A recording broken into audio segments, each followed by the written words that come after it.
Hi guys, I'm Gabby and welcome to my channel. If it's your first time here and if you're returning, thank you so much and welcome back. In today's video, we're going to talk about the other crazy thing that happened. So let's just jump in this video and let this be another story time, I guess. But before we jump in, if you are new, of course, welcome again. And don't forget to click the subscribe button below and join the family. Love to have you here. All right, so yeah, if you're new here, just know that in the past I've done some not so great things. So I'm going to tell you about something else that happens. So remember that video rant I did was talking much trash. much trash about NVC not sending me my welcome letter. Well, I owe NVC an apology. Kind of, sort of. Let's get into this story time.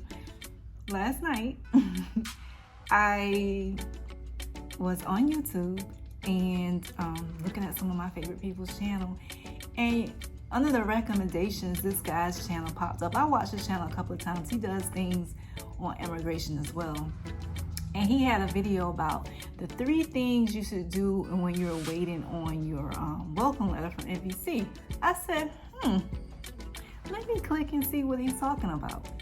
One of the first things he says to do is to check to make sure that your email is correct, that the email that NVC has for you is correct. Light bulb went off. I said, email. So I was like, let me go check my Yahoo email because I have a few email addresses. When I initially applied for my husband, I used my Yahoo email address because that's what I was using majority of the time back then.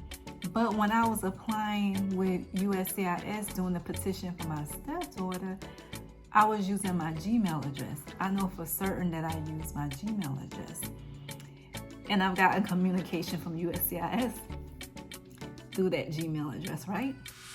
But anyway, after watching this video, I was like, let me go check my Yahoo. Y'all, lo and behold, guess what's sitting in my Yahoo email inbox? Yep, my welcome letter. And guys, guess when it was sent? June 9th, which was the day that USCIS sent over my documents to NVC, was the same day that NVC sent me my welcome letter to my Yahoo email address.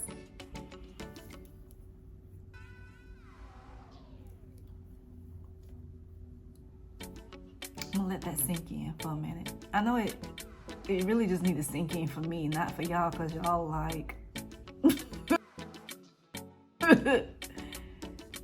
yeah. So, like the lady said, the representative for NVC, her response to my email was, we're waiting on you to log in, ma'am. Pay your fees, submit your documents.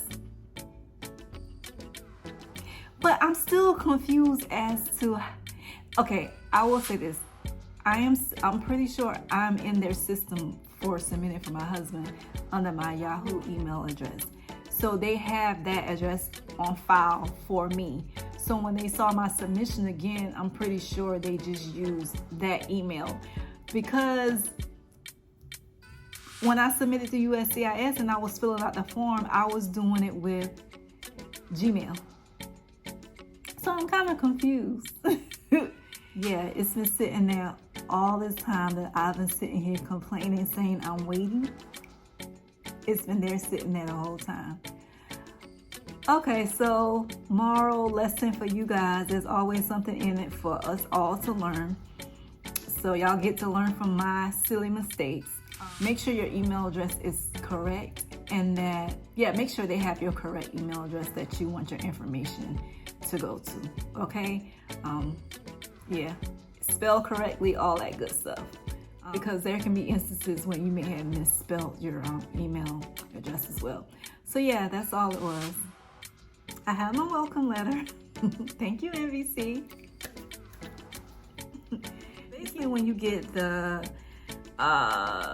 welcome letter, it'll say notice of immigrant visa case creation, because when NVC gets your information from USCIS, they create a new case number for you. It'll be a case number for NVC's system. So they'll create a case number as well as an invoice number for you. So on this welcome letter, it will have both those numbers. On this welcome letter, it says that NVC is responsible for collecting any applicable fees, the immigrant visa application, supporting civil documents, police certificates, affidavits of support, and financial documents, if applicable, prior to your visa interview at a U.S. embassy or consulate general. It says you will have to log into the Department of State's Consular Electronic Application Center, CEAC, to check your case status, pay your fees, upload your documents, and read any messages that NVC sends to you. They will be communicating to you through this website, the Consular Electronic Application Center website. So now that I have both my case number and my invoice number, I can now log into their system, and the first thing would be to pay my fees. So I'm going to do a video. I think I'm gonna do a separate video on log into the system, because I promised you guys before that I was going to do a video so y'all can see how it's done. Hopefully I can, where I won't, end up showing like personal information. I do want you guys to have a look at it. All right, so yeah, that's what I did. That was a big hold up on my part.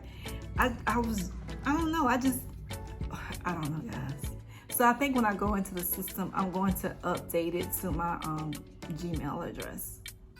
I'm just going to do that. So yeah, guys, so if y'all still waiting on y'all welcome letters and y'all haven't gotten anything, check to make sure, if you have another email address like I do that you've used before, maybe check that email address. The one that you're using, you guys know this, check your spam mail, all that, just to make sure it hasn't gone to your spam or to your junk folders. All right, do that as well, which I did, but they weren't there because it was, whole different email inbox. So yeah, I don't know what's wrong with me. I'm gonna get it together, I promise. All right, so thanks for watching this video, and look forward to the next video when I show you guys, what that NVC's online website system looks like. So again, don't forget, thanks for watching. Don't forget to subscribe, like, comment, and I'll see you guys in the next video. Bye.